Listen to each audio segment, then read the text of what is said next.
அடுத்ததான் நம்ம பார்க்க போகிறது யாருன்னா வீரபாண்டிய கட்டபொம்மன் அவர்களை பற்றி. வீரபாண்டிய கட்டபொம்மன் அவர்களுடைய காலம்னு பார்த்தீங்கன்னா 1790 1799. இவங்களோட அப்பா யார் அப்படின்னா ஜெகவீர ராம பாண்டியன். ஜெகனோட தந்தையோட இறப்பிற்கு பின் தான் பாஞ்சாலங்குறிச்சியோட அரசராக தன்னோட 30 வயசுல பொறுப்பேற்கிறாரு வீரபாண்டிய கட்டபொம்மன். வீரபாண்டிய கட்டபொம்மனோட காலத்தில் பாஞ்சாலங்குறிச்சியில இருந்த ஆங்கிலேயர்கள் யாருன்னா ஜேம்ஸ் லண்டன் மற்றும் காலின் ஜாக்சன். இவங்க வந்து என்ன நினைச்சிட்டாங்க அப்படின்னா வீரபாண்டிய கட்டபொம்மன் வந்து ரொம்ப அமைதியானவர், இவர்கிட்ட நம்ம ஈஸியாக கப்பம் கட்ட சொல்லிடலாம் அப்படின்னு நினச்சிட்டு இருக்கையில வீரபாண்டிய கட்டபொம்மன் இருந்து வரி வசூலிக்கணும் இல்லையா. பட் இருந்து வசூலிக்க வேண்டிய வரியோட மொத்த பணம் எவ்வளோன்னா 3310 பகோடாக்கள் வசூலிக்க வேண்டியது இருக்கு. இதை வசூலிப்பதற்காக தான் ஜாக்சன் அப்படின்ற ஒரு கர்வமான ஆங்கிலேயர் வந்து பணியமர்த்தப்படுறாரு. 1798 ஆகஸ்ட் 18 அப்போ ஜாக்சன் சொல்கிறாரு, வீரபாண்டிய கட்டபொம்மனை வந்து என்னை வந்து ராமநாதபுரத்தில் சந்திக்க சொல்லுங்க அப்படின்னு. இந்த தகவல் வந்து பாஞ்சாலங்குறிச்சி வீரரான வீரபாண்டிய கட்டபொம்மனுக்கு தெரிய வருது. ஜாக்சனை சந்திக்க போகிறாரு. ஆனால் ஜாக்சனை சந்திக்கவே முடியலை. குற்றாலத்துலேயும் ஸ்ரீவில்லிபுத்தூர்லேயும் சந்திக்க முயற்சிக்கிறாரு. அப்போ வந்து சந்திக்க மறுக்கிறாரு ஜாக்சன்.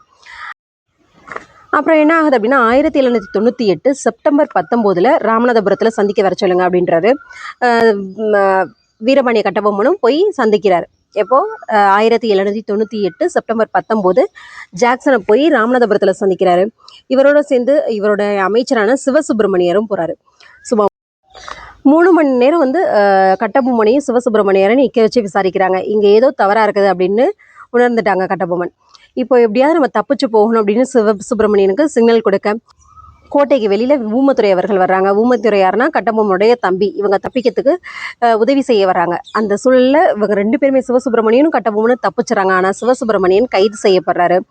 அங்கே ஏற்பட்ட மோதலில் ஒருத்தர் கொல்லப்படுறாரு. அவர் யாருன்னா லெப்டினன்ட் கிளார்க் அப்படின்ற ஆங்கிலேயர் ஒருத்தர் கொல்லப்படுறாரு.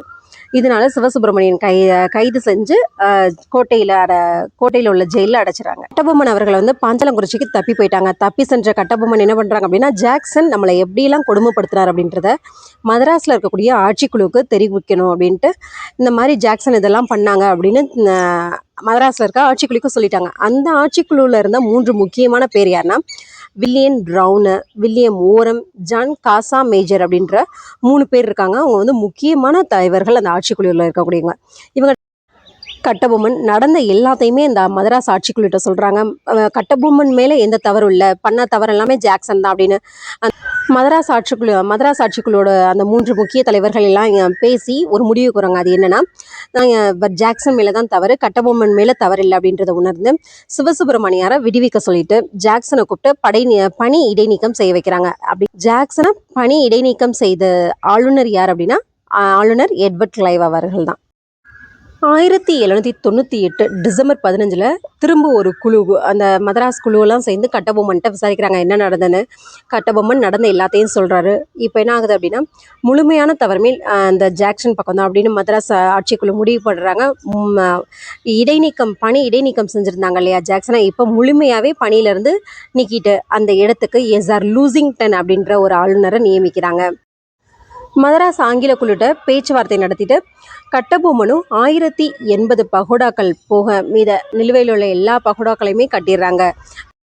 கட்டபொம்மன் எங்கிட்ட ஆங்கிலேயர்களோட போராடிட்டு இருக்க அதே காலகட்டத்தில் மருது சகோதரர்கள் வந்து தென்னிந்திய கூட்டமைப்பு அப்படின்ற ஒரு அமைப்பை உருவாக்கி அதை வலிமை சேர்த்துட்டு இருக்காங்க. அந்த மருது சகோதரர்கள் வந்து திருச்சிராப்பள்ளி அறிக்கை அப்படின்றத ஒன்று உருவாக்கிட்டு அதை வலிமைப்படுத்திட்டு இருக்காங்க. மருது சகோதரர்களில் சந்தித்து அவங்களோட கூட்டமைப்பில் தன்னை இணைச்சிக்கணும் அப்படின்னு கட்டபொம்மன் முயற்சி பண்ணுறாரு. ஆனால் கட்டபொம்மன் வந்து மருது சகோதரர்களை சந்திக்காத அளவுக்கு இந்த எஸ்ஆர் லூசிங்டன் வச்சுக்கிறாரு.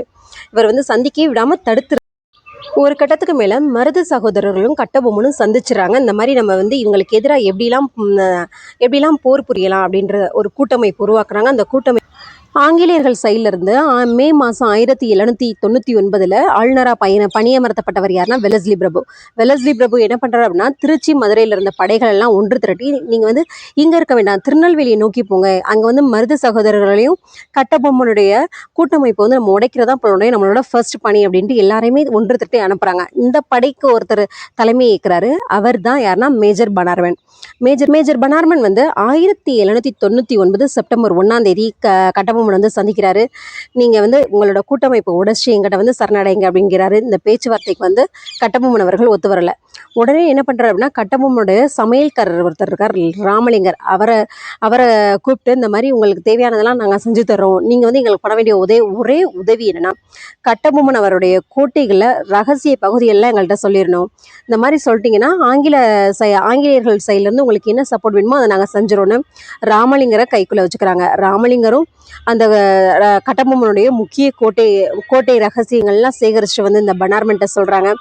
இவர் சொல்கிறார் இல்லையா, இந்த செய்தியெல்லாம் சேகரிச்சுக்கிட்டு இதுக்கு ஒரு சிறந்த படையை உருவாக்கி இந்த படைகள் மூலியமாக இந்த கோட்டையை நம்ம தாக்கிடலாம் அப்படின்னு பனார்மன் வந்து வெலஸ்லி பிரபுட்ட சொல்கிறாங்க. இதே மாதிரி நடக்கட்டும்னு வெலஸ்லி பிரபு சொன்னோன்னே 1799 செப்டம்பர் 5 தாக்குதல் நடத்துகிறாங்க. இந்த தாக்குதலில் சிவசுப்பிரமணியர் கைது செய்யப்படுறார். எங்கே அப்படின்னு பார்த்தீங்கன்னா கல்லர்பட்டியில் கைது செய்யப்படுறாரு. இந்த தாக்குதலில் கட்டபொம்மன் தோத்ததற்கான ஒரு முக்கிய காரணம் என்ன அப்படின்னா, அவருடைய சொந்த சமையல்காரரே வந்து அவருக்கு துரோகம் இழைச்சிறாரு. இவங்களோட கோட்டையோட ரகசியத்தெல்லாம் கொண்டு ஆங்கிலேயர்கிட்ட சொன்னது ஒரு விதமாக இருந்தாலும், இந்த எட்டயபுரமும் ராமநாதபுர அரசர்களும் ஆங்கிலேயர்களுக்கு துணையாக போயிட்டு கட்டபொம்மனை எதிர்த்து நிற்கிறாங்க.